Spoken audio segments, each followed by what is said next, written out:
Hello and welcome to the first episode of our new podcast, FPL Happy Hour, with me, Sham, otherwise known as FPL Two Guys One Cup on Twitter. And me, Rob, otherwise known as at FPL Panda. So it's the first episode of this new chapter together, Rob. How you feeling? Yeah, I'm excited. Contacted you a couple of weeks ago saying, let's do something. And after we were on that Christmas call with James and a few others, and it's good to do something like this because I've never done anything like this before. Guested on a couple of pods, and I knew that you wanted to really get back into it, so I'm glad to be here. Yeah, mate, I'm really excited. It's been 2 years since I've been podding. Was podding before and haven't podded for 2 years now. So yeah, I'm really excited and looking forward to getting stuck in again. Yeah, it's gonna be good. So, as it is Happy Hour, that is the name of our pod.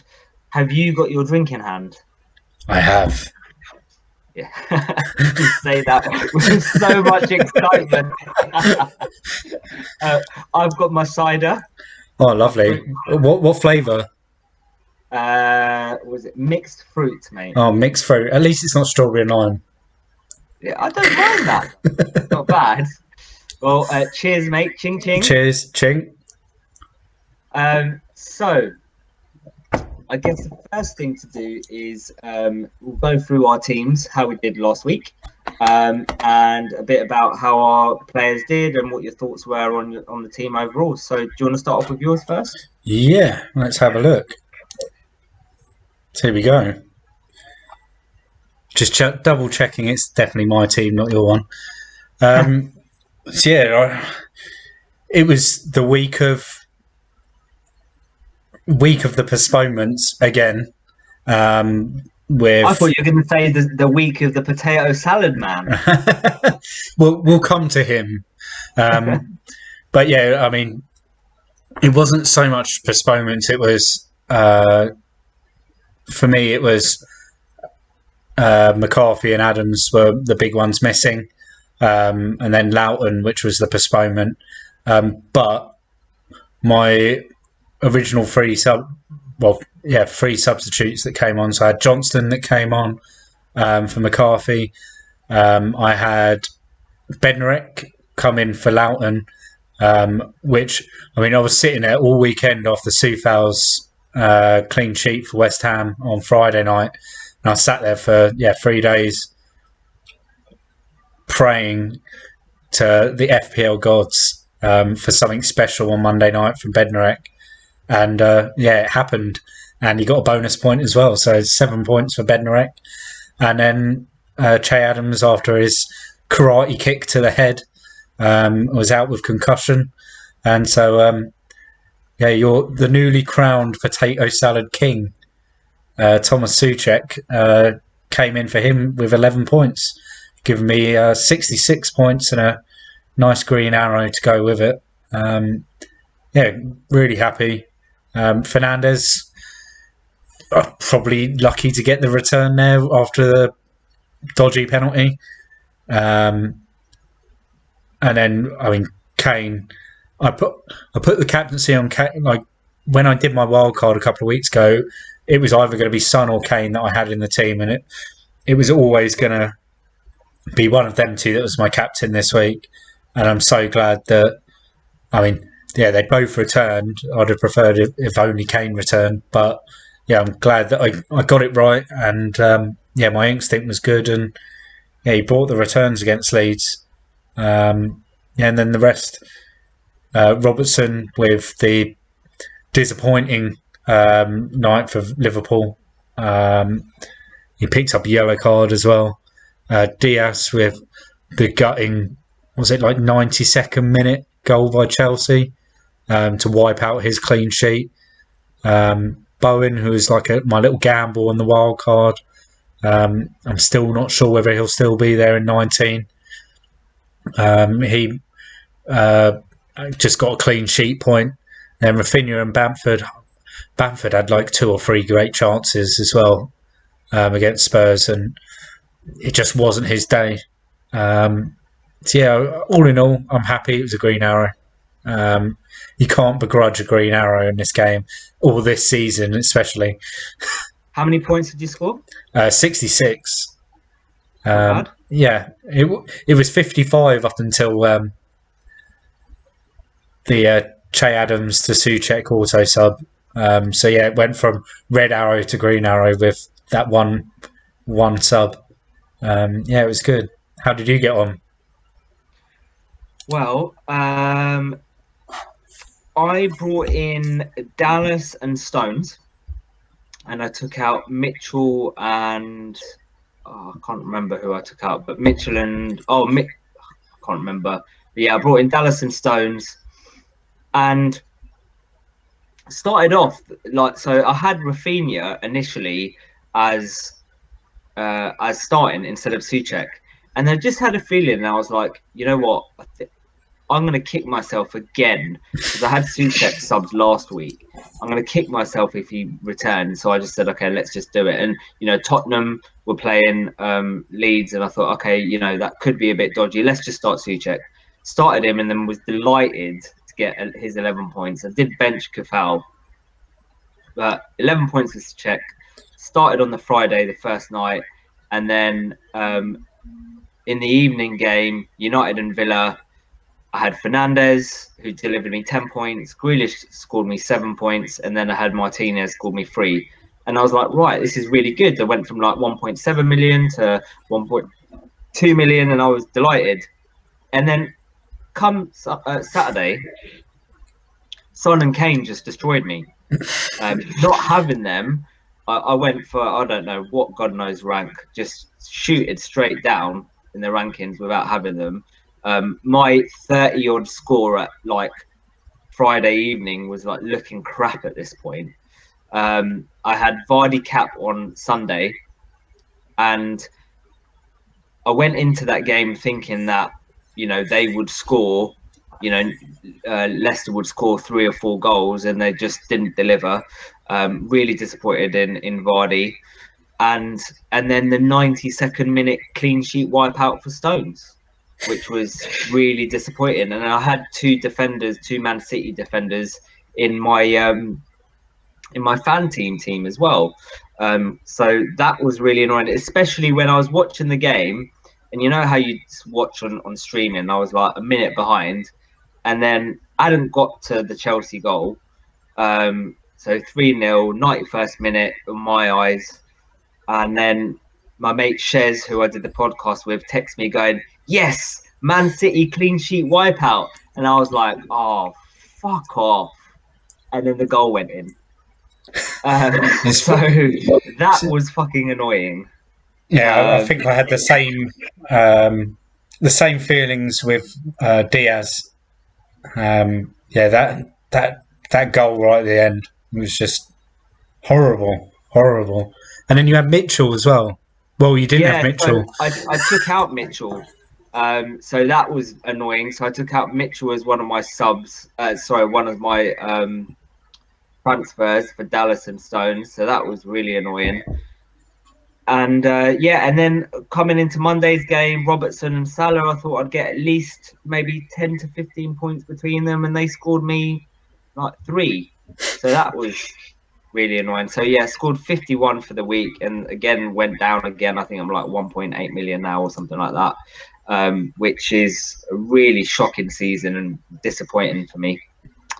I think there's plenty of time though, especially as we're like hitting chip season, aren't we? So I think this is the time when you can really make up the ground if you pick the right players, make the right moves at the right times. And it's hard to know at the moment, especially with the news today as well, like when those right times are going to be. I haven't hit the free hit button. I plan to, but I could easily end up wildcarding next week, all depending on where these FA Cup fixtures are going to get rescheduled to and everything. It's just absolute minefield at the moment. Yeah, that's it. Oh, I remember my other transfer now. It was James. So I took out James and Mitchell for Dallas and Stones. So yeah. Anyway, it is what it is. So let's move on to our hot topics.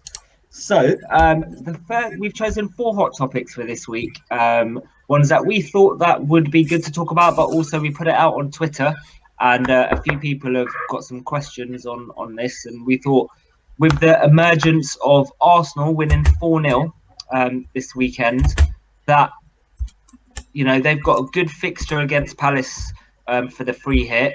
A lot of people are now starting to talk about Arsenal. And at FPL_Livergirl says Arsenal assets. Is Saka the new Souček?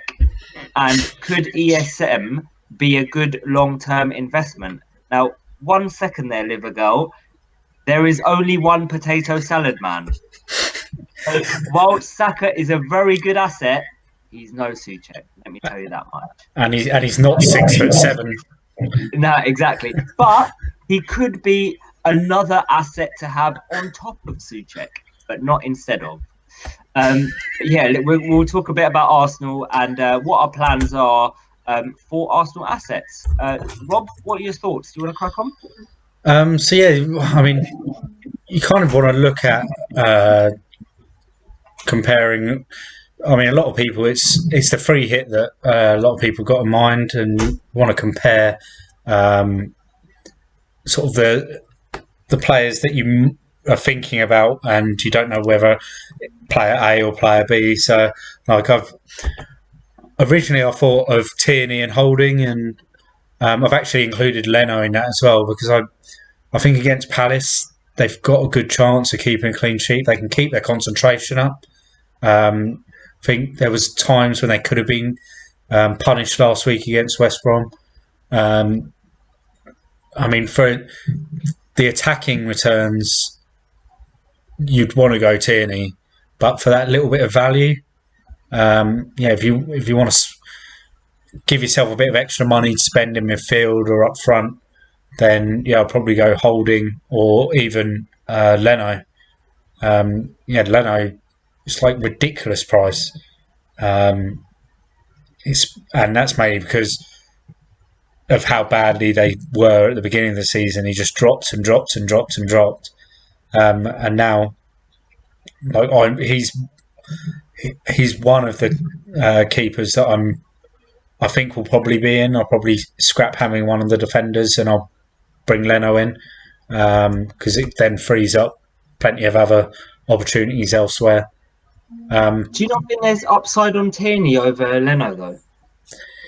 Attacking wise, yeah, but then with my free hit, I like to try and guarantee clean sheets out of my defenders, and if I can have Leno there, and this is because you only allow 3 players, so I don't want to double up in defence, because then I can't. There's not the flexibility of having 2 other Arsenal assets, which I'll go on to. I think if I play around a bit more with who I've got, then I might consider Tierney, because he does look like the other night he was brilliant down that left hand side. But I might have be forced to, for team value wise, to go with Leno instead. What are your thoughts on the Arsenal defence? I really like Tierney. I think we saw this weekend his attacking potential. I think Holding got such a jammy assist. It was a nothing assist really, but Tierney got the pinnacle of what we love in defenders: clean sheet, goal, assist, bonus points, 18 points. There you go. And I think overall, if I compare all the Arsenal defence, so for me, I'm only considering them at the moment because I'm on a free hit, and I don't feel for the players that I'm going for, I have too much of a problem where it comes to value wise. So I don't I don't mind spending the 5.3 million on Tierney, and Hmm. I think he's got so much more upside over Leno or Holding Yeah, or anyone else in the Arsenal defence. So for me, I think he's worth it. His stats prove that as well. So yeah, for me, it's definitely Tierney in the Arsenal defence. But cool. the midfield is where there's a bit more of a minefield, because we've got Saka, who's posting great stats, playing really well. You've got Lacazette, who's on fire at the moment. Emil Smith Rowe, who's starting to emerge as a, I think, 4.4 million player. And then you've still got that lurking Mr. Aubameyang there, who, whilst isn't playing great and, stats wise isn't performing, well at all, he's still that player that people think should be a big thing, right? He is. When you look at Arsenal last season, you look at Arsenal at the beginning of this season with the Charity Shield. He is Mr. Arsenal, and when you think of Arsenal, you think of Aubameyang. But this, he's not really playing well. But some people are thinking of punting him on a free hit. Are you one of those people? I did think about it. But I think So I looked at the stats, and Aubameyang and Saka are just so similar from an underlying point of view, from a stats point of view, that and they're 6 million apart, £6 million apart. So on the last 4 games, 4 appearances, Saka's had 2 big chances, Aubameyang's had 3. Saka's had 2 goals, Aubameyang's had 1. Saka's had 2 assists, Aubameyang's had 0. XG 1.8 for Saka, 1.79 for Aubameyang. Shots in the box 12 for Saka, 9 for Aubameyang. Shots on target 5 for Saka and Aubameyang. Big chances created 1 for Saka, 0 for Aubameyang. 1.25 XA and 0.4 for Aubameyang. So very much of a muchness. I think when you look at the goals and assists, Saka has more, but you know, there's not like massive difference to want to pick Aubameyang over Saka. So for me, even if Aubameyang was, I don't know, 9 million or 8 million, I still don't see a massive difference to choose in 3 or 4 million. So where there's 6 million apart, for me, Saka wins all day. Yeah, I mean, the other night against West Brom, he was playing a lot down that right hand side, and I think it's getting the best out of him.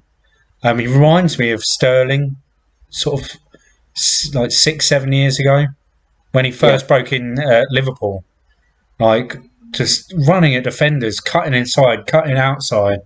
Um, yeah, I think you're getting. He's amazing value. There's no way that he's going to be that price next season, especially if, um, like for the rest of this season, he kind of solidifies his place as a starter for Arsenal, which I like in the last few weeks he has. Um, yeah, I think as a gamble, you'd go Aubameyang for the differential because a lot of people are going to be, special like people on the free hit or on the wild card, will look at last week and they'll go, go with the informed guy. So I think it's one of those that it all depends on your rank and how you feel about Aubameyang, and like if you think I could potentially get something out of him, then you might be tempted. But not for me. So I guess the other one to consider, and as FPL Livergirl said, could Emil Smith Rowe be a good long-term investment? So long-term wise, 4.4 million. So if we aren't just looking at free hit, if we're looking at long-term, and let's say you did a wild card tomorrow, would Saka be an option or Emil Smith Rowe be an option for you if you're looking at as a wild card or from game week 20, for example? If I think if I saw him over the next couple of weeks playing the majority of the games, and it looks like, he's going to be that sort of creative midfielder that's sort of sitting in that number 10 position. That it looked like that's what he was doing the other night. If he's starting games and he's that price, like, I know a lot of people don't like to say it, but is he the E word? No way. He's not. No. Yeah, but if he's playing every game, and you could just have him sitting on as your third bench Well, or so for second my, bench, I don't know. I would much rather have Suchek and Rafinha/Saka than Emma Smith Rowe. I like to have 5 midfielders. I don't mind paying the extra, but for a fifth midfielder that's always going to be on your bench, yes, maybe, but definitely not essential. No way. at that price, Red card. as a fifth midfielder, that like he could easily sit there and get returns for it. Like we were saying this about Suchek 4 months ago. I mean, but the thing is, he doesn't look like that threat that Suchek looked like. Suchek was always in the box. He was always on the end of chances. You could see that it was coming. Whenever there was a corner, it was going straight to him, and you could see it's coming. He's only had a couple of games, but I haven't seen that yet from him. Maybe in the next few weeks he might emerge as that, but not yet for me. Yeah, I mean that's what concerns me is Arteta just kind of throwing him in there because of the congestion, and he's just taking his chance. And we get to sort of game week 19 and he'll be back sitting on the bench. I mean, at that price though, it's like you can't ignore it. I agree. Like if he returns, if he returns in 18, he's going to go up another 0.1. If he returns again, and he's returned in 2 out of 3 starts. Yeah, he's got he hasn't scored yet, but he's got 3 assists. Yeah. In his last 4 appearances, so that's including off the bench, etc. So you've got like a creative asset that's playing for, like, we might not have thought it, but they're still a top club. I think it was a confidence thing and having the right formation and the right system in place, and the right players. But they look like they're building in confidence, and if he's part of that, he could be a bargain at that price. Yeah, don't deny it. And then I guess the last guy to talk about at Arsenal is Lacazette. Really started playing well. So 4 goals in his last 4 appearances. XG of 3.39, 6 big chances, 9 shots in the box, 8 shots on target. I think he's a lock for me in my free hit. I don't know would you have him if, let's say, it wasn't chip season. Yeah, it wasn't chip season. Let's say from game week 20. Is he someone that you would consider having in your side? I think it all depends on where I'm feeling like spending the money. Like, so far this season, I haven't been, apart from Kane, I haven't been confident in Vardy at times. I haven't been confident in like splashing the cash in up front.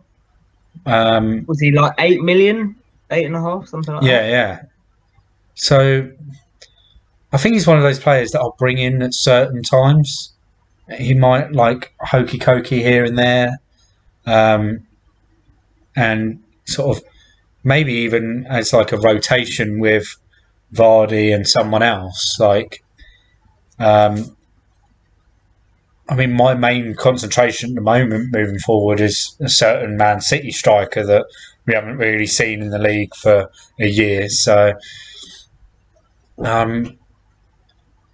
like he's definitely he's nailed in my free hit. Yeah, me because too. of his form. Like the guy looks like he's ready to score all the time he gets the ball. Yeah, I'm not sure. I think ask me this again after they play Palace. When's it? Next Wednesday, and yeah, I'll tell you the answer then. Because if he gets a brace against Palace, then he might be making his way into my team. Because I'll be freeing up my Kane money at some point, so to go into the midfield, and yeah, Lacazette could be the perfect person, um, especially with some of the fixtures they've got coming up. Um, like as they play Palace, then they got Newcastle at home, Southampton away will be tricky.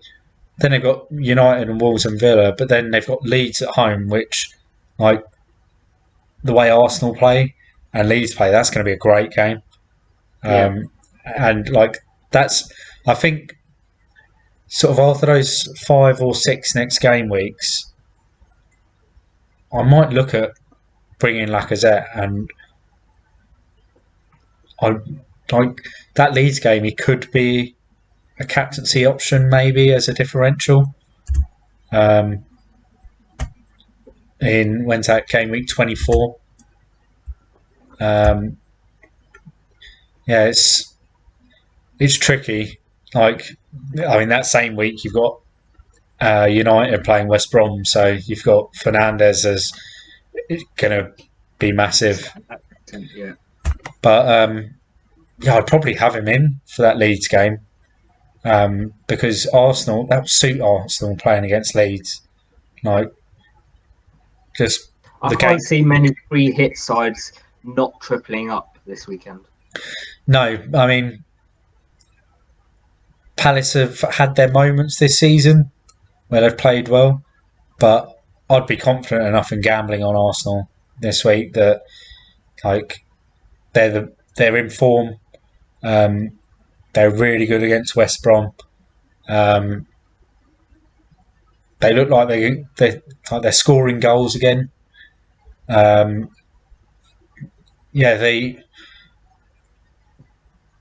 I wouldn't complain if people like doubled or tripled up in defence if they weren't confident in the attack. But yeah, I'd probably go with one in sort of each, like a defensive player, midfielder, and Lacazette. Yeah, I think most. I think if you looked at the ownership of the top like 10k and Arsenal players going into blank game week 18, the percentage is gonna be high. Yeah. Just because the other fixtures in the game week, because there's only sort of 2 or 3 fixtures in the game week where you could like really gamble on a side, and Arsenal are one of those fixtures, really. Anything else on Arsenal before we move on? Yeah, I think it's a yes to Arsenal. Yeah. Right. So our next hot topic. I didn't think we'd say that this season, but yeah, no, neither did I, to be honest.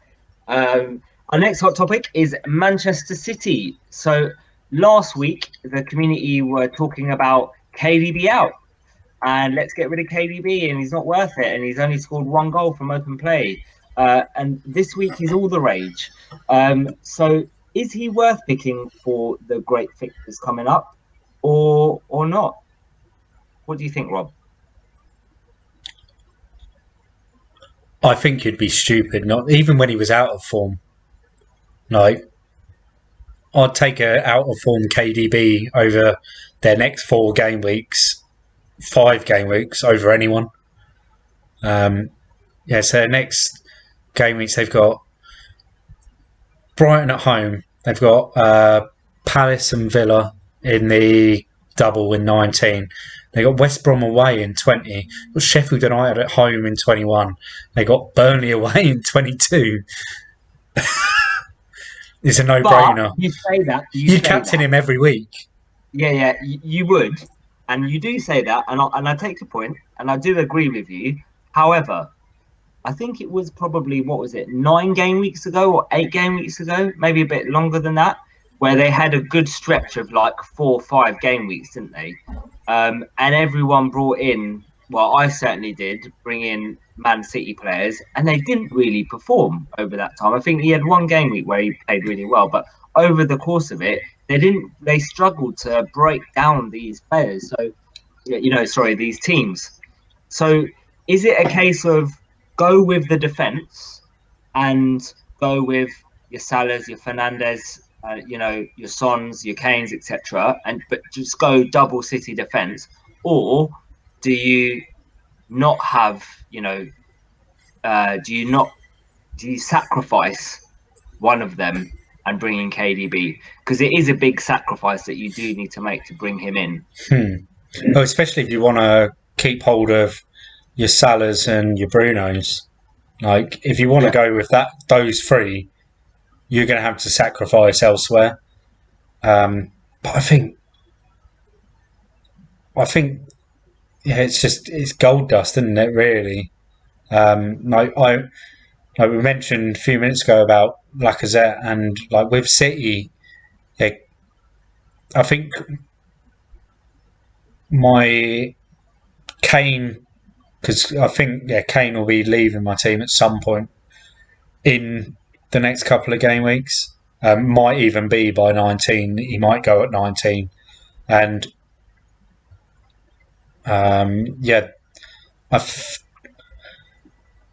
if I see Sergio Aguero play this weekend in the Cup, and I see him playing against Brighton, I think he could be in my team by 19. And I think once he's in and he starts scoring, you can't take him out. Because that's what City have struggled with. They haven't had that player that's sort of been a KDB's having to concentrate on he's trying to be a false nine, he's trying to do this, trying to do that, especially when Jesus got injured as well. And I think once they've got Aguero back, KDB's just going to do KDB things, really, isn't he? He's just. So, are you thinking about having Aguero? I'm gonna watch the Cup, and I'll watch game week 18. I think if I see Aguero start one of those games, it means that Pep's going to be starting him in the next couple of game weeks. I think he'll probably start in the Cup. I think Pep will go, yeah, look, I'll give you the first 45 minutes to an hour in the Cup to see how you get on. Yeah, I mean, what price is Aguero now? 10? 9 points? Something like that. I think he's less than that. Really? Let's have a look. I think, and you, like, if he's going cheap. If he's going cheap. 10.3. When was the last time Sergio Aguero was 10.3 in FPL? Yeah, exactly. Yep. I think he's a bargain, because compared to, like, yeah, if you look at his cost and like who's next on the list after that? I mean, you've got Vardy at 10.2, and then after that, there's no one. Yeah. So for your like super premium, like even I'd say out of the top 8 strikers, like price wise in FPL at the moment, like there's the top 3, but then you've got Werner hasn't hit it. Jesus, just not good enough. Martial doesn't look like he's in form. And then you got Lacazette. and you got It's always Ings. been about fitness with Aguero, though. That's the thing, right? We just don't know. I wouldn't be comfortable bringing him in unless I've seen him after at least 3 games and he's not gone off. So that's what I'm saying. Like, I want to see him in the cup. I want to see him in game week 18. People are thinking about bringing him in for 19, though, but there's no way that I see him starting 2 games in No. 19. So any other season, you'd be like triple captain Aguero. Yeah. Yeah, genuinely. Like a few people will probably toy with the idea of triple captain KDB. I think there's going to be a chance that they'll have 4 double game weeks between now and game week 27 or 26. Jesus. Like there's going to be opportunities there and then there's also the outside chance that they could possibly have a triple, and then you'd triple. Like if they had a triple game week, I'd triple captain Edison. Like if they To be fair, that's not a bad shout. 3 clean sheets and you're like dancing you're down the street, aren't you? 54 points. Or even like someone like Diaz. I think it's a great opportunity to throw out that triple captain if you wanted to in 19. I wouldn't triple captain Aguero though. If I was going to triple captain anyone, it's going to be KDB. So I guess a lot of people are thinking for this weekend to go double defense or double attack. With double attack, that be, I guess, KDB and Sterling, or KDB and some people talk about Foden.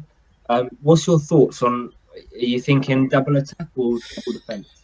I guess 2 questions: double attack and double defense as it is, and double attack and double defense if money wasn't an object. Money wasn't an object. Double attack. Okay. And it would be Sterling and KDB because I think they're the locks. Foden, although he's starting more now, is Foden the one that has to make way when Aguero is back? Like, yeah. I mean, as a free hit, I don't know. Would Pep say Brighton at home? Is that he might go? Yeah, that's the game for Foden, or he could play a very similar lineup to what he did last night when he brought in Foden, Mahrez. He had quite a nice little attacking lineup last night against United. Could. I don't think I'd go Foden. And if money was no object, I'd go double attack. If money was an object, then I'd go double defense. Because Stones is just really playing well at the moment. Him and Diaz just seem a lock in that side, don't they? He's coming to his own a bit, and I think that partnership he's built with Diaz is really good. And it's the fact that they've got Laporte just sitting on the bench. He's also very good. Yeah, it'll be interesting when Kyle Walker comes back if he threatens Cancelo's place, because for me at the moment I'm thinking Cancelo and KDB and Sterling, but I'm a bit worried whether or not Cancelo is going to start. Yeah, I'm the same. So, for my double defence, I'm looking at just Diaz and Stones. I think they're locked in as the 2, and that's kind of unless Pep miraculously comes out before the deadline and says, "This is my lineup." I think I'll probably play it safe with the double defence. But then there's a few other things. Like at the moment, my drafts, I've got 2 different drafts, and one of them's got double defence, one of them's got double attack, and it all hinges on whether the Spurs fixture goes ahead. It's don't know. But yeah, I think I'd rather it's the pep roulette. I'm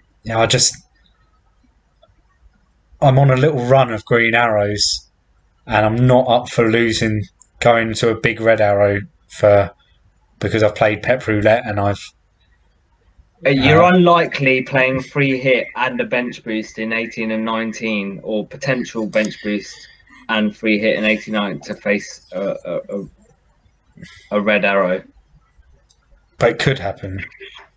Yes, yeah. I don't want it to be because of pep roulette. I'd rather it because something else happened.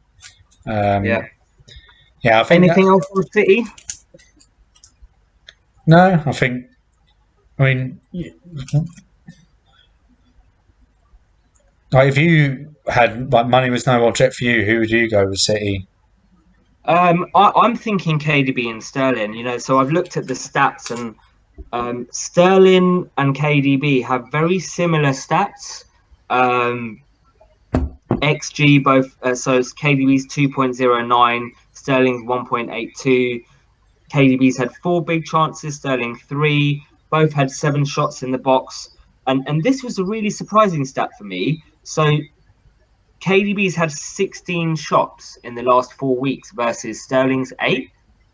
And I've watched the games, and it didn't feel like KDB's had that many shots. I was really surprised. But 6 big chances created for KDB, 4 for Sterling, an XA of 3.17 for KDB and 2.32 for Sterling. So KDB does win in most of those. But yeah, I think going for a free hit for me is, it's a gamble. It's once we talk about once we go through our free hits, I'll kind of go through my strategy. But for me, it's kind of an all in. So I will most likely be going KDB and Sterling. And then for 19, this is the problem for me, is trying to fit KDB in my side because I'm having a real problem at the moment. But I guess we can talk about that next week. Yeah. It's a long way away. Yeah, exactly. Right. So nothing else to add on City for you? No, I think we've got City covered. Nice. Okay, so the third hot topic, and this was asked by @SteveBird1982. The question was, at what point do you think the Premier League and possibly the EFL will advocate vaccinating players to ensure the money keeps rolling in? So I guess the topic is vaccination in football, which is obviously not FPL related, but it is football related. What's your thoughts on it, Rob? Well, firstly, I did some research on it, and I think it was a couple of days ago. The FA actually, a spokesperson said that there's no plans for it at the moment. They're not even trying to entertain the idea, and I like that. I think that at the end of the day, football is football, and this is affecting a lot more people. I think, the people that really need it should get it first, and then the other people that really need it get it second. And I mean, there's the argument that there's all the postponements and everything, but I think that's mainly due to players just being ignorant.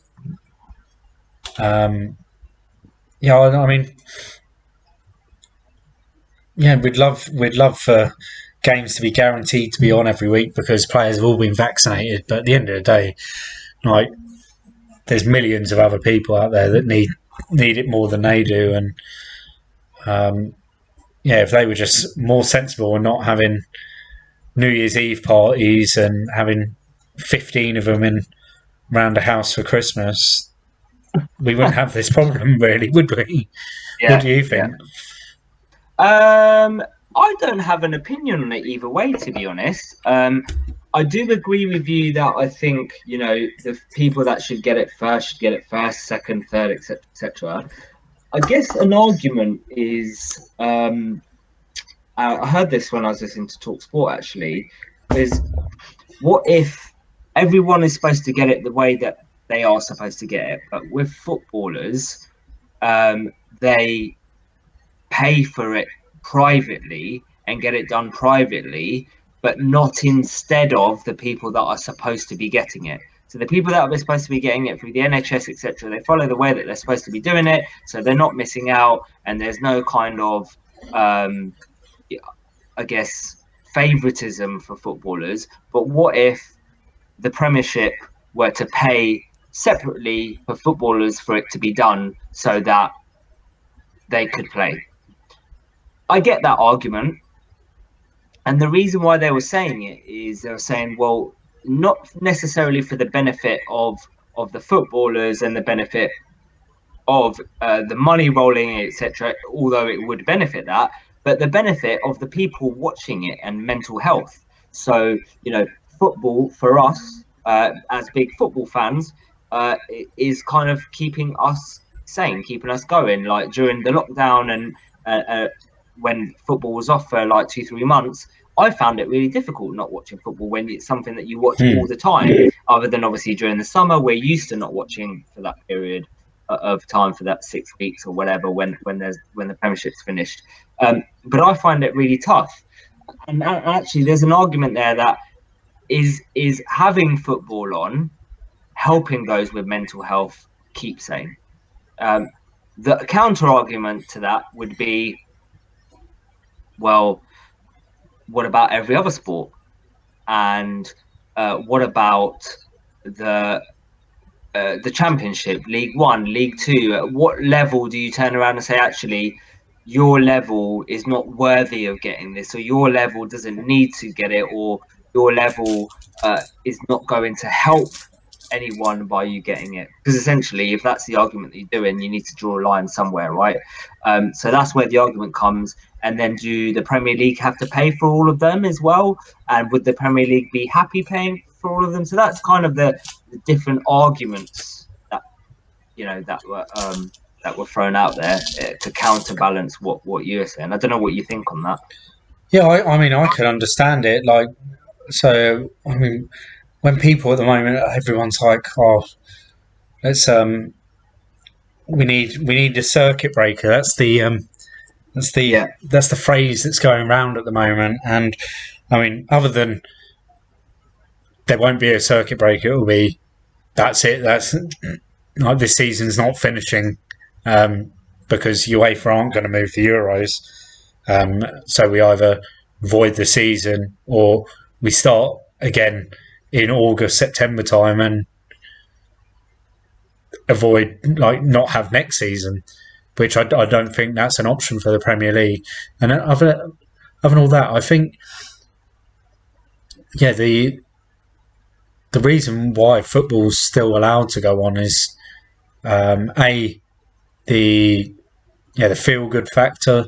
Like you say, there's nothing on TV that's new. Like, I can't remember the last time I watched a movie that had like come out recently, or some new, like a new TV series in the UK or anything like that.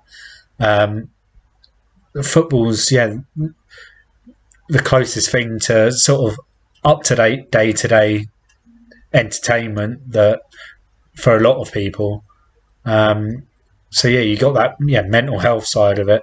Plus, I honestly think the government need football to continue because of the money moving. They need that money moving around so they can get their little cut of it, which they obviously get. And at the moment, with how, like, we don't want to go into politics and the economy and stuff on our FPL podcast, but I think it's a big driving factor in keeping football going is the money involved. The government can't afford, like, literally cannot afford for that money not to be moving around anywhere, because there's a lot of other industries that it's not moving around at all. It's a fine line then, isn't it? Because then you could say, well, in that case, just vaccinate the players, right? Yeah, and that's where I'd understand it, but I don't think I'd be happy about it still. I Yeah. think I think from a PR perspective, and this is why the Premier League probably, because they've probably got the money to go and buy enough vaccinations for players and staff for every club, and the clubs have got enough money to do it. But from a PR perspective, It wouldn't look good. it would not look good at all. Like if people have got their grandparents and that queuing up outside doctors for their vaccinations at the moment, and it's like -2 outside. Like they don't want to hear about like footballers that earn six-figure sums being handed the vaccination like on a plate whilst and it would be done at work. Like Yeah. they'd go to training, finish training, have the vaccination, off you pop, go home, and then you'd have the second dose because it's in 2 doses, isn't it? So you'd have the second dose like the next week or whatever. I think from a PR point of view, I think that's why it won't happen, or it won't happen publicly. You could, there might be a club that might do it on the sly. We won't name any clubs, but there's a few in my head that go, yeah, they might like do it on the sly and just get everyone vaccinated so that they can fulfil their fixtures and get it all sorted. But yeah, I'm leaning towards being against it, but I can also see all the positive side of it as well. And the final topic is free hit. So, Rob, both you and I are on free hit this week. There's a few different strategies you can go with the free hit. So, I guess the first one is a spread. So you can either go a spread of a couple of each, or 3 on 1, and then one on some. Kind of have a spread for a couple of reasons. One, to have a nice spread, but also to have 2 or 3 from each fixture. So if one fixture is postponed last minute, potentially, like we've heard today, the Villa and Spurs game, although I imagine because that could be changed to the Spurs and Fulham game, we would probably hear before the deadline. But you never know. Then you are covering kind of all the teams, and you're not suffering in that sense. The other option is you go an all-in strategy. So you pick 3 from 3 teams, and then 2 on 1, or 1 and 1. And then the other way is, I guess, working on percentages of the highly owned players. So you go for your Fernandez, you go for your Son, you go for your Kane, you go for your KDB, you go for your high owned players, and then you have a mix of the others. So you're covering it for the non-free hit teams if they bang and they do well, but then you're getting, I guess, the upside of the extra 5 players or 4 players. What's your thoughts? So I'm going with the more of a let's go for it approach, and yeah, going kind of full shebang and really concentrating on United City. I've actually got 2 drafts, all depending on that Spurs game. Obviously, if we don't hear anything by Monday night, Tuesday lunchtime, then I'll probably go the Spurs think to myself, the Spurs game's off. Like if we haven't heard anything at all, other than that there's still cases happening. I'd much prefer. It'd be amazing if the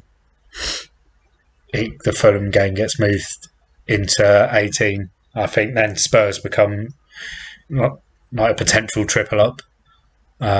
Do you not think, though, from a strategy point of view, that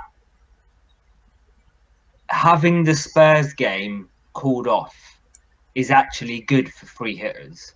And the reason is because most non-free hitters will have Spurs and Villa players, at least maybe two. And or they would have been planning towards having Spurs and Villa players. So having that game called off, suddenly their teams are fucked. Yeah. They've gone from 7, 8, 9 to 4, 5, 6 potentially. So actually, I would prefer that game to be called off than anything else. And I guess that leads on to a couple of questions that Shez has sent us in. So the first one is, how many players do you think it as a minimum do you need to have as a minimum to not consider the free hit? And then the second question is it worth playing a free hit with Villa and Spurs potentially being postponed? So the answer to the first one, 9. I think I'd be comfortable with 9. 8 is borderline. 7, no. I think you lose. You're losing way too much ground with like 7. For me, I think it depends on the 7, though. But then, it's individual. Game, yeah, I think if the Villa and Spurs game is on, and you've got Fernandes, and you've got KDB, and you've got Son, and you've got Kane, and then you've got Martinez or Grealish or a City defender, then I think 7 is okay. But if you're talking Kilmans and Mitchells and I don't know all these fringe players, then no. I think if you've got 7 solid players, then I think 7 is okay. Yeah, I think if you've got 7 and 2 of them are from that Wolves Everton game, I think you're in trouble. Because that Wolves Everton game could go one of 2 ways. Well, it could actually one of 3 ways. Could like be score draw 0-0. Like you just don't know what it'll be. You don't know what Wolves team are going to come out on the night. You don't know what Everton team are going to turn up, and so like that's one that I'm kind of trying to just forget that it's even there. Like, don't even get tempted by it. But yeah, I think if they're the right 7 players, then maybe. But what about the? Do you think the free hit is still an option with Villa and Spurs potentially being postponed? I think if you've got it in the bag, I think it's the massive upside. Then if that's postponed, that's what I think. I think it's actually better that it's postponed. Much better that it's postponed. You'll have. I mean, most people have the wild card, so some people will wild card then into what is going to be a free hit team. Yeah. But then you're going to be getting that upside because then next week you've got your squad of double game weekers for the bench boost, or if there happens to be a postponement, you might not use the bench boost next week. If there's a couple of postponements and it kind of ruins it for you. Even if people wildcard into that, they're going to be in a little bit of trouble because there'll be so many teams that they won't have the assets from that they'll want for the double, like West Ham. Like, you could wildcard, but you're either going to risk having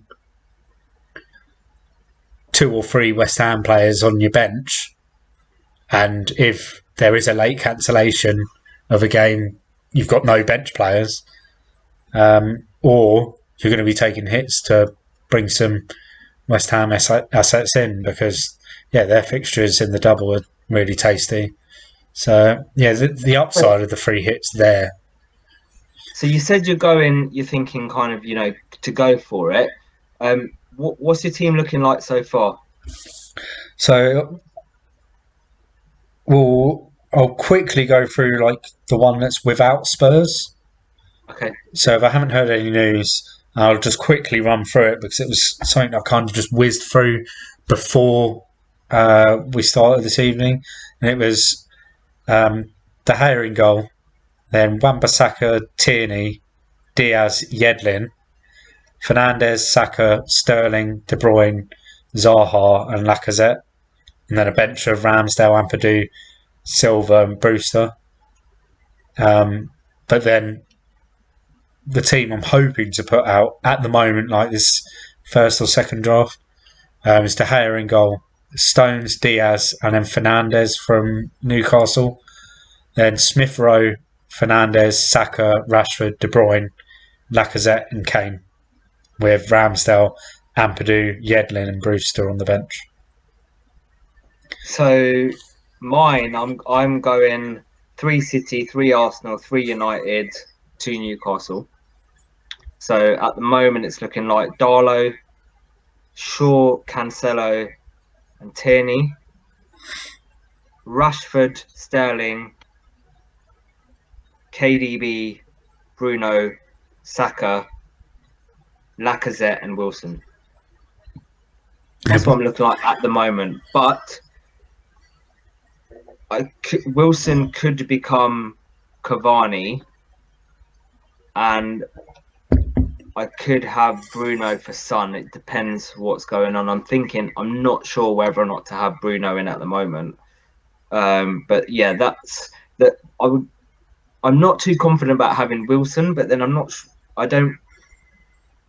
sure what other striker to put in. Because I don't think Newcastle will smash Sheffield United. I think it might be 1-0 or 1-1 or something like that. I guess a good idea could be we could go through the fixtures and pick out some players that we're thinking they're, whilst we might have our mindset of what we think, maybe go through the fixtures and see what we think is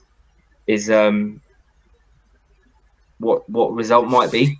Yep. Any players. So I guess kicking off from the weekend, you've got Sheffield United and Newcastle to start. You picked Fernandez there in one of your drafts. Was that the only Newcastle player you had? So no, I've got Yedlin as well. Okay. It's more of a kind of just as a cover. I think that with Sheffield United and I think that game it could easily be a 0-0, like ball draw. Yeah.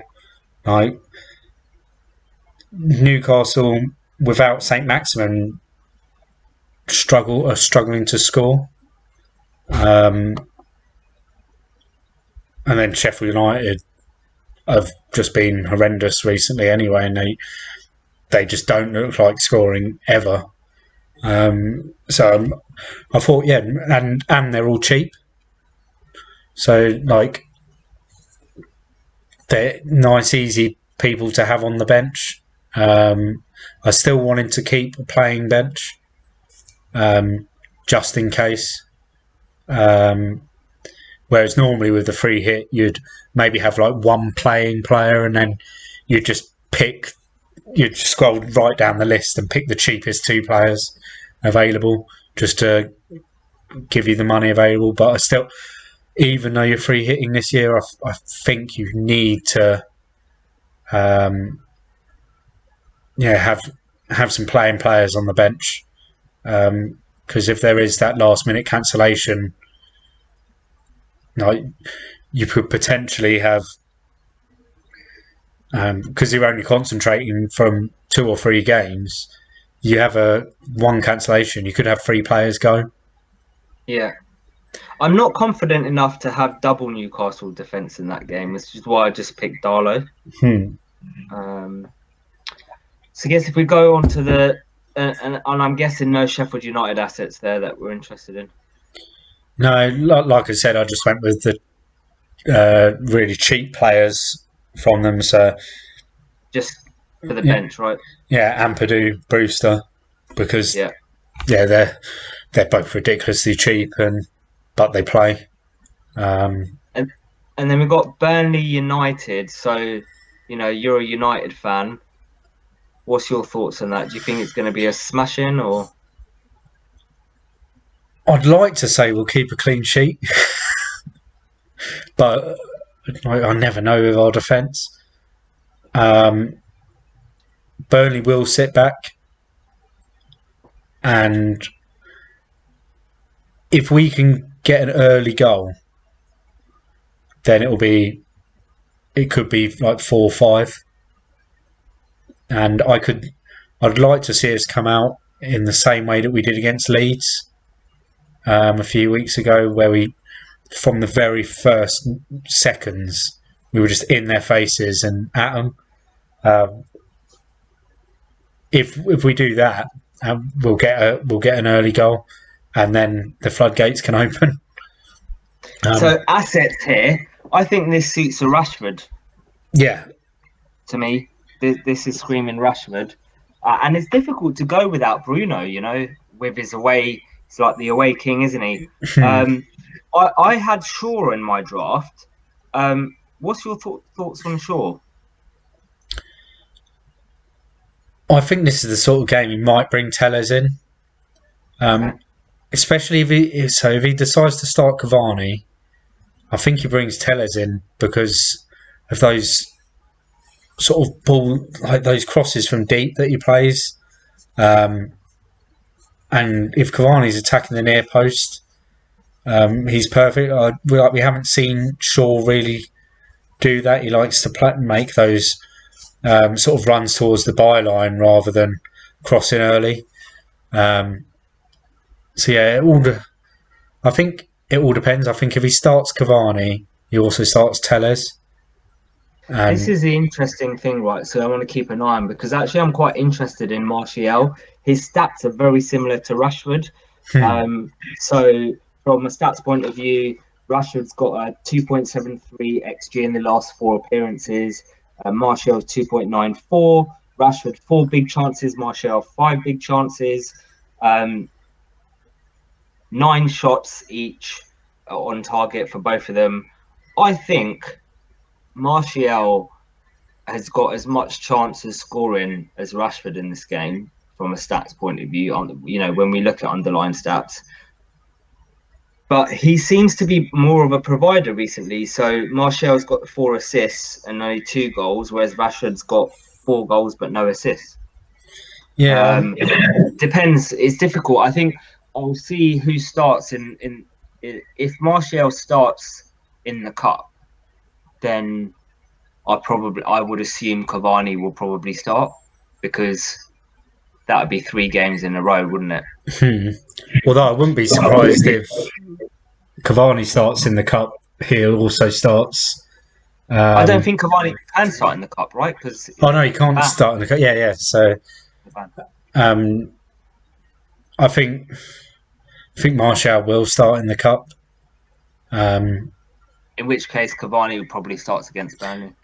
Yeah, I think that Solskjaer will go out there and get yourself a goal, like build up your confidence a little bit, because at the moment he does feel, even last week against Villa, he scored and it was like a half-hearted kind of celebration from him, and like we've seen it in the past, when he's pumped up and he's confident, you see him really with veins popping out of his neck and fist pump and everything, but you're not seeing that from him.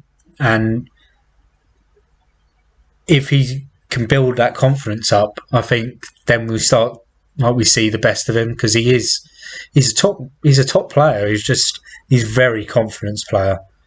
Like, we've seen it in he's been at United 6 years now, and when he has that drop in confidence, he turns shit. like he does the little things right, and it's a final ball doesn't work, and then you can see he's frustrated with it, and if he's not getting the right pass in, he looks frustrated. And so I think like if he at the weekend against Watford, if he can get himself a goal or two, it might spark him back up again. But then it might not. You don't know. I think he's just one of those players. So next game is Wolves and Everton. I can see a 1-1 here, and the only asset which I'm considering here is Roman Saiss, however you pronounce it. He's the only one that I'm considering here. But I do see them conceding. Wolves conceding, although their home record defensively is very good compared to their away record. So I don't know. This could be a really tight one. I'm saying 1-1. Yeah, I'd agree with you. 1-1 or 1-0 either way.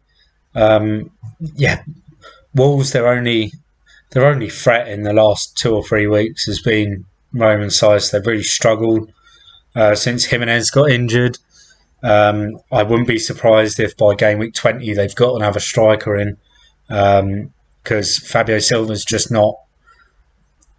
He's just not ready for that level. He will struggle against the likes of Mina. Like the Everton defence, they're big, strong. He'll struggle against them.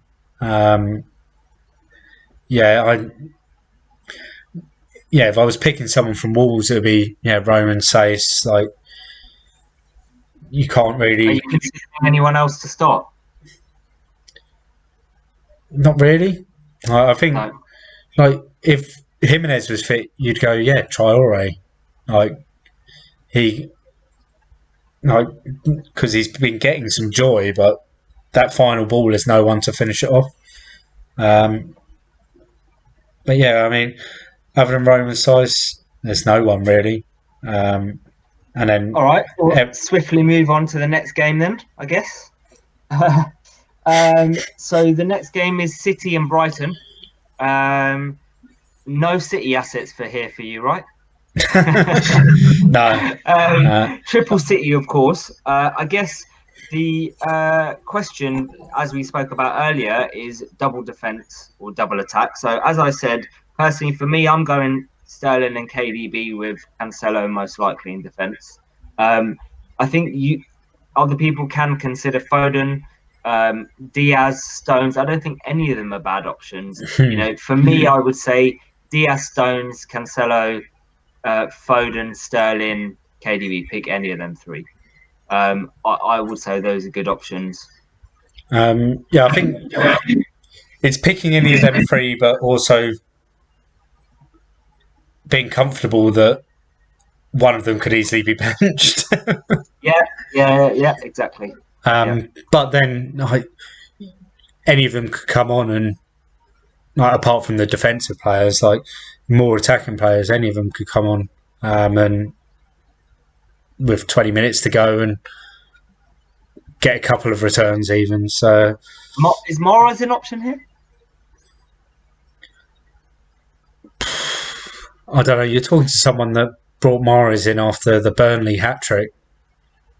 I did too. I just took him out a couple of weeks ago. He lasted. I think he lasted 2 weeks, and that was it. It was. He's one of those players that I just don't know. Pep just smashes it, and then Pep goes, "No, you've had enough time now.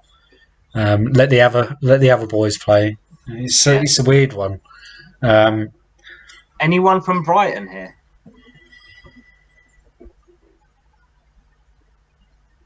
No. That was a weird silence. It's like a fuck no. Your face is like no. It was like the polite way of saying no. It's for all the Brighton fans that are like, "Oh, come on, give us a bit of hope." Anything else on this game you want to talk about? Any other players we should be considering?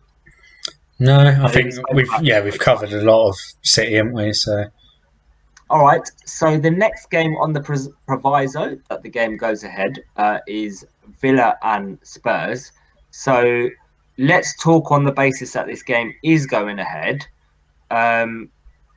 What's your thought? So if you find out the game's going ahead, are you going with any Spurs players? Just Kane. Okay.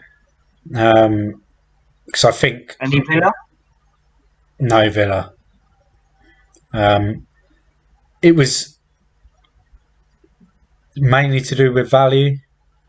I thought, I could bring in El Ghazi, but then I think I'm just bringing him in for the sake of covering Villa.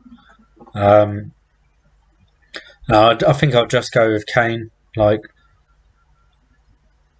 I think that the confidence is high there, and the way that Villa will come at Spurs, he'll be able to pick out that space behind them for Son to run in, grab an assist, and I found that Kane's actually taking more players on himself recently, and I mean he's still very borderline in my draft. He could easily not be there come deadline on Tuesday, so I'm choosing to that's it. ignore this one more on the basis that, for me, I'm like 1.8 million rank and I've got a gamble, and most non-free hitting teams will have Kane and Son or one of.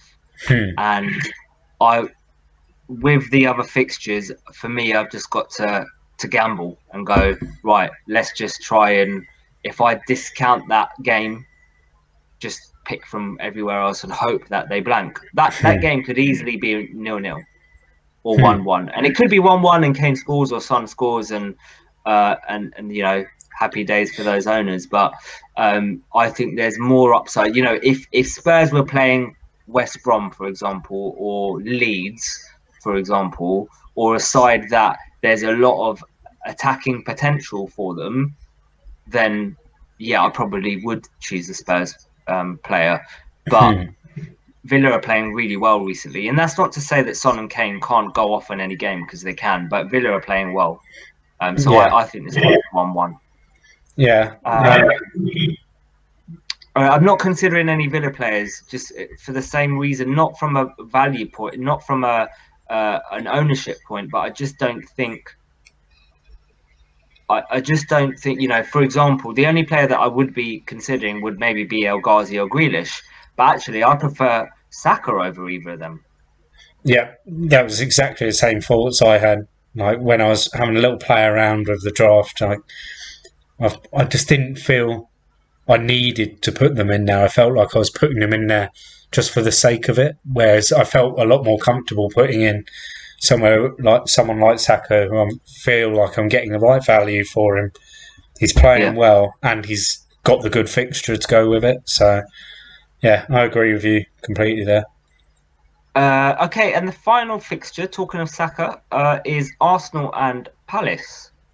So, what are we? I mean, we've spoken quite a bit in length about Arsenal. Is there anyone from Palace here that you're considering to start? Yeah, I did hear Zaha in one of your drafts. Yeah. Zaha or Eze. And this is mainly because I think that the weak part of Arsenal's defence is the right hand side. And Eze and Zaha like playing up the left hand side. And it's it's a little gamble pick, I think. And if I've got an Arsenal defender, then just kind of covering that. Although, I mean, again, that could change, and I go, right, I'm not going to gamble on the Arsenal defence, and I'll go with the Palace attacker.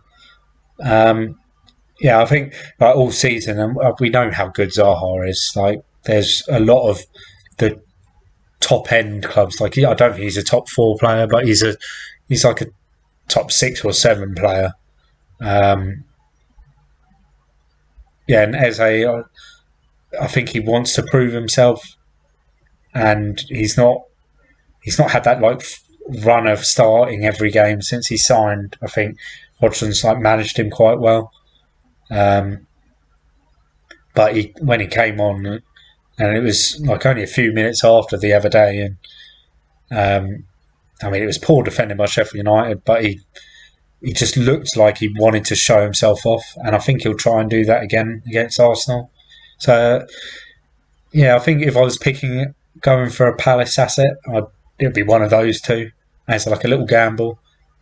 Yeah, What do you think? I'm not going for Palace. I can see why you'd go Zaha or Eze. To be honest, Hmm. I don't necessarily think that Arsenal will smash Hmm. Palace. I think this could be a 2-2 or a 3-2 to Arsenal here. The reason why I'm going Tierney in defence is for the attacking potential, Hmm. which is why I'm going him. But I can see Palace scoring here, so I don't think Zaha and Eze is a bad pick. No, Um, it's a I, little gamble. yeah, I guess so that's all the teams covered. I guess one other big piece of advice that I would say for anyone free hitting is try not to press the button until Monday because we don't know what's going to happen. I know a Hmm. lot of managers already have, and that's fine if you have. It is what it is. But if you can hold off, try to hold off because if something does happen, then you know you can abort mission, so to say. But if you press that button and something happens and you don't get that chip back, And is there anything else that you want to add on that, Rob? yeah, I mean, for all we know, like come Monday evening, uh, Boris Johnson turns around and says, "That's it, football's off," or the Premier League turn around and go, "Yeah, we can't go on like this." I doubt it will happen, but it's got to be in the back of everyone's minds at the moment. Of course. And if you press that free hit button, you ain't getting it back.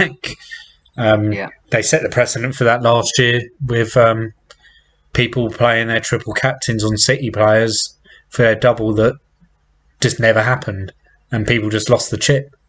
Yep.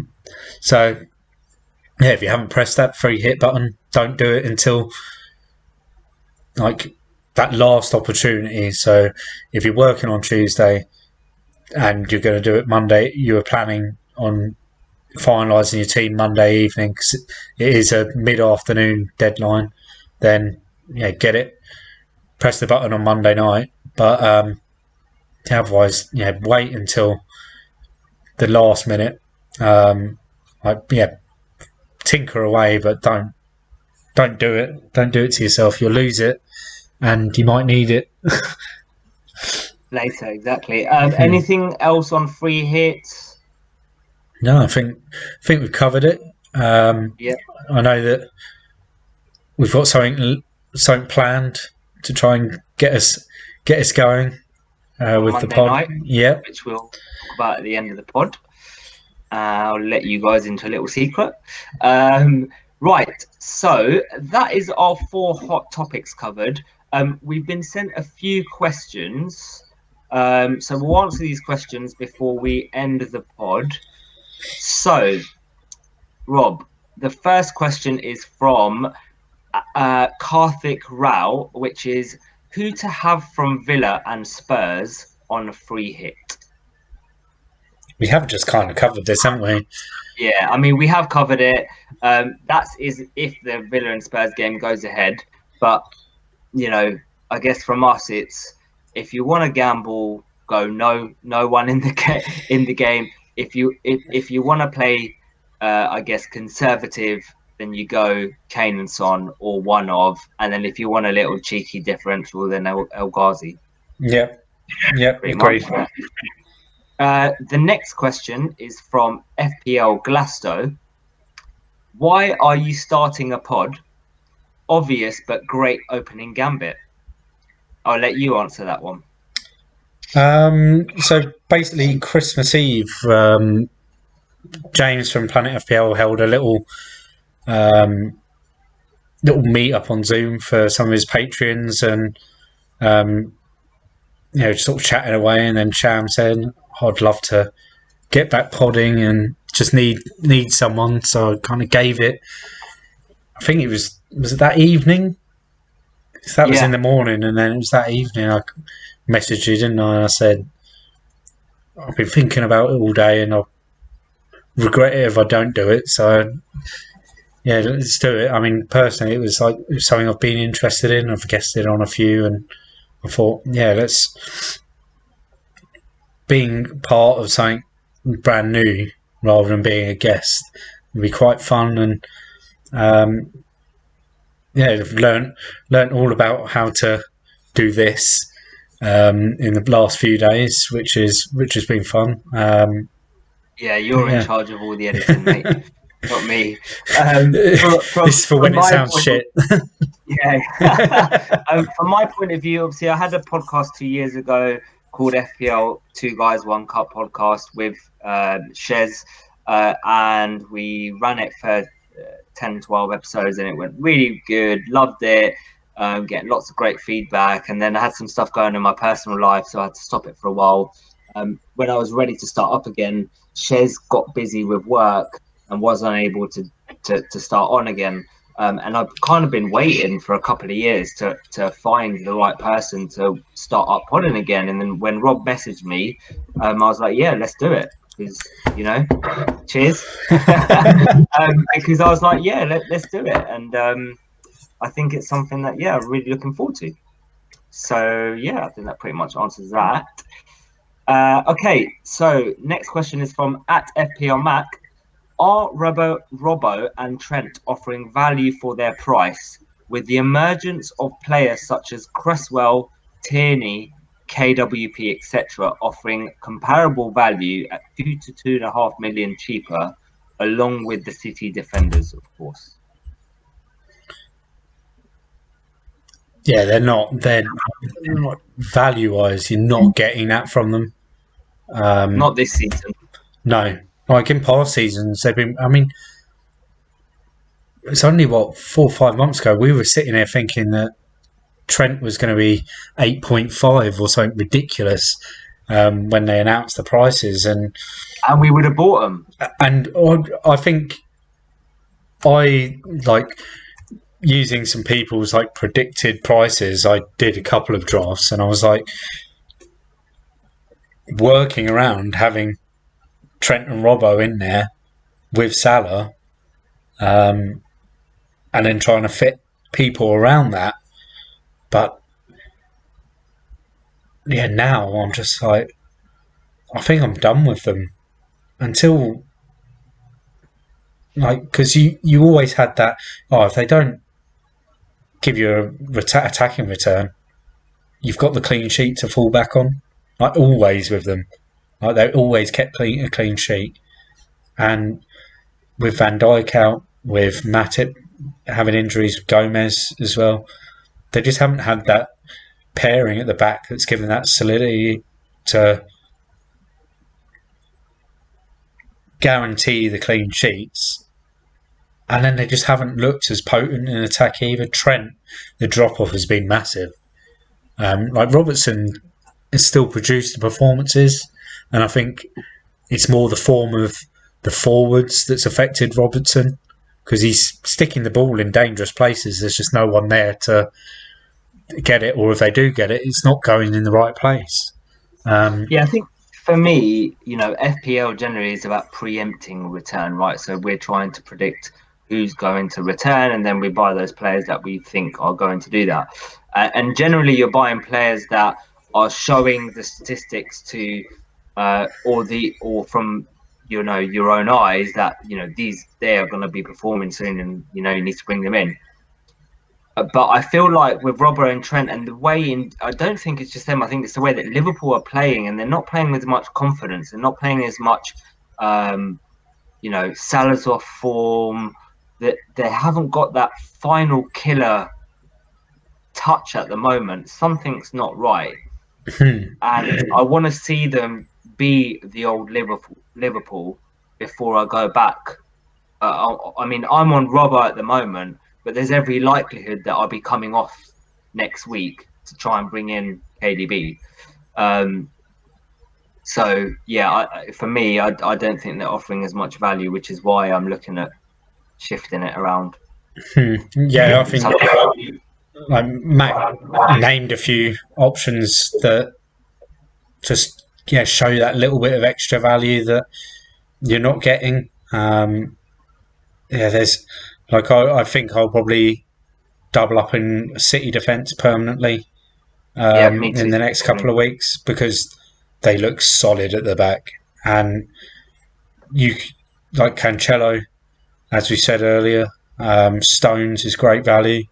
That price, like if you can guarantee yourself six or 7 points week in week out through two defensive assets that are like 5.5 million, then you're gonna you just snap at it rather than from your two defensive assets from Liverpool that cost you the best part of 12 to 13 million that you're getting a couple of points a week from, like, or 4 points a week. So Yeah. I'm All right. confident with that. The penultimate question is from David Strom. Who has been the biggest disappointments for you so far this season that you thought would be good picks before FPL started? I'm looking at you, Werner and Bobby. So for me, it's definitely Werner. Like, I thought he was going to be a great pick, and he's just not. I don't know. He's not adapted well to the league. Havertz is a disappointment as well. I think Ziyech showed bits of brilliance. So I wouldn't say he's a disappointment because he got injured. He was playing really well, then got injured, and is now just coming back. But definitely Havertz and Werner for me. Yeah, I think it's shown what the gulf is between the Bundesliga and the Premier League. Yeah. You've got like the best side in Europe in the Bundesliga, but then after those sort of top two or three, there's not much else there. And whilst in the Premier League, like you can see how tight it is, and I think it just shows that the quality of the league. I think the Anyone system, else that's disappointed you? apart from the Arsenal left winger, Aubameyang. Yeah. I mean, we've just spoken about Trent, who's been a disappointment, but Aubameyang is from a player that we know can do it in the Premier League. Like he's I'm well disappeared. pissed off at him individually. He was my first pick on FPL draft. He was my first pick, and In the draft. in the draft. Right, and he's done fuck all for me. Because their fixture run at the beginning of the season as well was decent. So yeah, for a draft league, he was like, perfect. And it's just, I don't know what's happened. Something's happened. Yeah. Like to reduce someone's confidence that much. Yeah. Okay, and the last question is from Shez. He's gone hogging all the questions today with 3 questions. It's all right, I'll let him off. He has asked, is Antonio a genuine option now that Haller looks like he is going? So, as a West Ham fan, I can say most definitely yes. I am annoyed that the news has come out because now everyone and his dog's going to be looking at Antonio. And actually, I was going to be bringing him in for game week 19 as a lock. He would. I don't think he starts both games. I think he. Well, now actually, it depends on whether Haller is here or not. But I don't think he was gonna start, and I don't think he still may not start. It depends on what his fitness is like. We'll see him get minutes in the cup. Bowen can play up top. Yarmolenko can play up top. Ben Rama can play up top if we need him. It could be Antonio starting and going, being on for 60, and then them doing the last half an hour. But I think with Haller going now, we must have a striker backup, and I think we've been linked to quite a few. Whether or not they must have one in the bag, because I'd be surprised of them selling Haller without a replacement, or maybe they saw it as we're being offered 25 million now. We might not be offered 25 million in a few weeks or a month, and 25 million is good money. Let's just take it. And we'll try and get a striker. And if we get one, great. And if we don't, well, we'll just have to deal with it. Maybe that's the way that they thought. Yeah, But yeah, is Antonio an option? 100%. yeah, I agree. If he's fit, and I think they've been really careful about bringing him back too quickly this time, because he kind of broke down, didn't he, when they brought him back a bit too early. And yeah, if he's fit, I think for me it will be Che Adams to Antonio as my move for 19. And well, I will have to take a -4 to ship out another West Ham player, but I'm comfortable with that, because what I imagine, if Calaire's gone, Antonio plays an hour on at the weekend in the cup, and then probably play, like, if he plays that and comes through it, because he looked sharp last week. He looked like he was ready, and there was towards the end of the game. I think it was just before the goal. A ball came in and he like proper dive for it, and you don't see that for someone that's got a problem with the hamstring. Like, they kind of just jog around and take it easy. And he looked like he's probably been fit for a while, and yeah, he's just now building up that fitness. I wouldn't be surprised if he plays an hour at the weekend, he then in 19 plays another hour and then a full game, and I'll take 140 minutes, 150 minutes. Yeah, I agree. Yeah.